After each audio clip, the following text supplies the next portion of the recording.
Welcome to the Arbitration World podcast, in which we focus on significant developments and issues impacting international arbitration. We hope you enjoy this discussion. Please do get in touch with us if you have any questions about this week's episode or any areas you would like us to cover in a future podcast in this series. Thank you for joining us for this second podcast in K&L Gates series discussing pandemic-related investor-state dispute settlement, or ISDS. This series is a part of the K&L Gates Pandemic ISDS Toolkit available on our website of the International Arbitration Practice Group at www.klgates.com. I'm Matt Weldon, a partner in K&L Gates' New York office and one of the International Arbitration Practice Group coordinators. Today's discussion will follow on investor-state arbitration in the context of investment disputes arising from government measures taken to fight the COVID-19 pandemic, but specifically from the perspective of the investor. The first podcast in the series provided an overview of the topic, and the third and final podcast will consider this topic from the host state perspective. I'm joined today by my colleagues, Ian Meredith, a partner in K&L Gates' London office, and Raja Bose and Rob Houston, partner and senior associate, respectively, in K&L Gates Straits Law LLC in Singapore. Before we get started, I would just like to note that the podcast series is limited in scope as appropriate for a general audience and applicable time constraints. The information in this podcast series is not offered as legal advice, which should be obtained only from properly licensed legal professionals on the basis of the specific facts of a given case. And all speakers appear in their personal capacities, and any opinions or views offered are those of the relevant speaker alone and do not necessarily reflect the opinions or views of K&L Gates LLP, K&L Gates Straits Law LLC, or any other entity or individual. In our first podcast in this series, we discussed the global network of international investment treaties that exist to promote and protect foreign investment in the vast majority of states in the world today. We note that many of these international investment agreements allow foreign covered investors to commence investor-state arbitration where the investor feels that the host state has failed to uphold its obligations to protect its covered investment. As our listeners will no doubt be aware, the COVID-19 pandemic has prompted a series of unprecedented government measures. Sweeping changes have been introduced in the regulation of private sector commercial activity across the globe. These wide-ranging measures have left few industries untouched, and it is important to note that pandemic-related ISDS claims could arise from across the full spectrum of economic sectors and not just the obvious examples of travel and tourism or international trade. The COVID pandemic has been a global phenomenon, and investors that have been adversely affected by government measures during the pandemic may well be considering whether they have a claim of investor-state arbitration. In today's podcast, we are going to discuss the scope for and how investors might be able to recognize potential claims in investor-state arbitration arising from the COVID-19 pandemic. So, Raja, as a starting point, could we look more broadly at what, in essence, are the causal factors for pandemic-related claims? Thank you, Matt. There are a number of indicators that investors should be looking for when considering whether they might have a pandemic-related claim in investor-state arbitration. I will talk about three, but it's important to note that this short list is by no means exhaustive. Investors may consider whether any of the exceptional or emergency measures taken by a government of a host state were imposed in a discriminatory manner. It is less common for this discriminatory treatment to be open and direct. For instance, the host state is unlikely to have explicitly imposed such measures on foreign investors whilst allowing domestic companies to operate as usual, although I should point out this does sometimes happen. Beyond this, however, it is more likely that investors should be looking for indirect discrimination. For example, did domestic companies seem to suffer less as a result of the measures taken by the host state? A second consideration is whether there has been a change in the regulatory or investment environment in the host state that goes against the foreign investor's legitimate expectations. For instance, say that a host state made a promise or a representation to the foreign investor at the time the investment was made before the pandemic. which the investor then relied upon when making its investment. If the host state were to disregard that promise or representation after the pandemic took hold, with negative consequences for the foreign investor, this is the sort of conduct that may have resulted in the host state breaching its relevant investment treaty obligations owed to that investment. Finally, has the government cancelled or sought to renegotiate a concession granted to the investor, even where such an action has been taken in an attempt to limit the impact of the COVID-19 pandemic? It may be in breach of certain substantive obligations of the host state to protect foreign investment under an applicable investment treaty.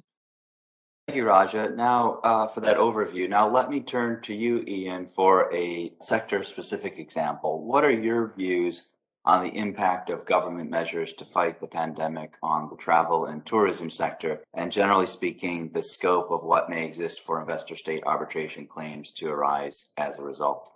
Thank you, Matt. In April 2020, shortly after the pandemic first began to spread, the World Tourism Organization, perhaps problematically abbreviated as WTO, a little confusingly, reported that 96% of worldwide travel destinations had introduced some form of travel restrictions. At that point, it's fair to say that there was a relatively uniform response internationally in terms of the travel restrictions brought in, very much at the beginning of the pandemic. 1 year later, however, in March 2021, the WTO was instead reporting that there were certain more significant differences with regard to the sort of restrictions that were in place at that time. Some countries, such as Australia and New Zealand, have introduced much more stringent travel controls and quarantine regimes, at least from a regional standpoint, and perhaps from a global one as well. By contrast, a number of other countries have allowed international travel, at least between certain designated countries, that were deemed safer in terms of the prevalence of COVID-19 for some considerable time. Of course, some government response to the COVID-19 pandemic is undoubtedly going to be seen as necessary and within the sovereign rights of a state to implement. But the differences in the government responses, where some governments have imposed significantly greater or far less stringent restrictions, might be indicative of a circumstance in which investor-state claims may arise in the travel, tourism and hospitality industry in the near future. Let's take this discussion one step further to consider how a pandemic-related claim in investor-state arbitration may look in the travel and tourism context. It's obvious that there has been an unprecedented economic impact of the pandemic on the world economy. For example, one thinks about the taking of control of all private health providers and their facilities, specifically in the area of tourism and transportation, etc., etc. So what might this look like? Well, you think about expropriation when you think about the nationalization of a rail or airline or any instrument of travel. Expropriation in the context may give rise to a claim under an investment treaty by a foreign investor. If a covered foreign investor has an interest in an airline taken from it, it may be able to assert a claim for treaty violations. So that's a very clear, obvious example. But there are others. What if pandemic relief funds were provided only to airlines owned by nationals, but airlines owned by foreign investors did not receive relief funds? What if stricter requirements were placed upon foreign-owned carriers than that placed upon local carriers? What if, for example, most of an airport was closed and only one terminal was kept open during the pandemic, and that terminal happened to be the terminal exclusively used by airlines that were owned by locals, and foreign-owned carriers were excluded? So these situations involving government action and interaction with the travel industry are where issues may arise, and depending on the effect of those interactions, claims by foreign investors may also arise. Ultimately, the question will focus on the standards. Was there expropriation? Did the government overtly take something? Did the government indirectly take something? Or did the government discriminate against foreign investors or act arbitrarily to them? Did the government refuse to allow money to be removed from the country by a foreign investor? So these are questions that would arise in the tourism industry specifically, and some of the things that one should be thinking about when analyzing or thinking about a claim. Rob, Let's consider another context. What scope may exist for pandemic-related claims in investor-state arbitration in the international trade context? Thank you, Matt. The World Trade Organization recently reported that as of 4 November 2021, WTO member states had submitted a total of 427 notifications related to the COVID-19 pandemic. Such notifications are made when trade measures might have an impact on other WTO member states. These notifications relate to specifications or restrictions introduced in relation to an extremely wide variety of products, from protective clothing and medical supplies to food and agricultural products. The volume of these notifications and the fact that they relate to a diverse range of products and industries suggests the broad scope that may exist for pandemic-related investor-state claims to arise in the international trade sphere as well.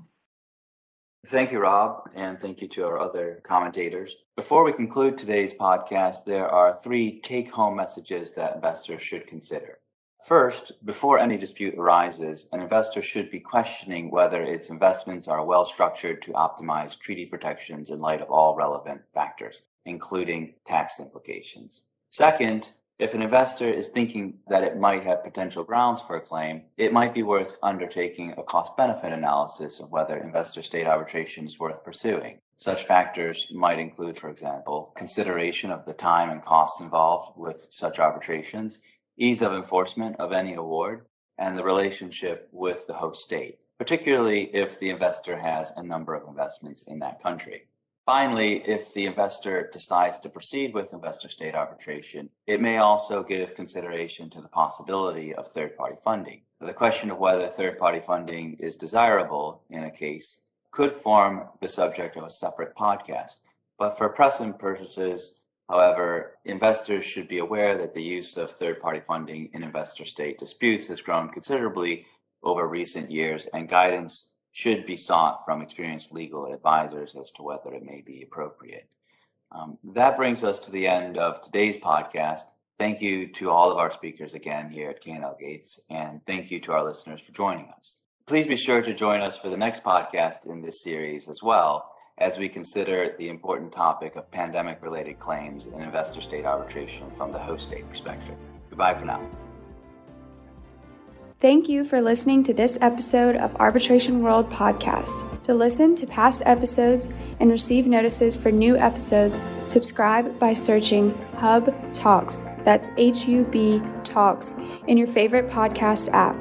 We hope you will join us next time for further discussions on hot topics and significant developments in international arbitration from around the globe.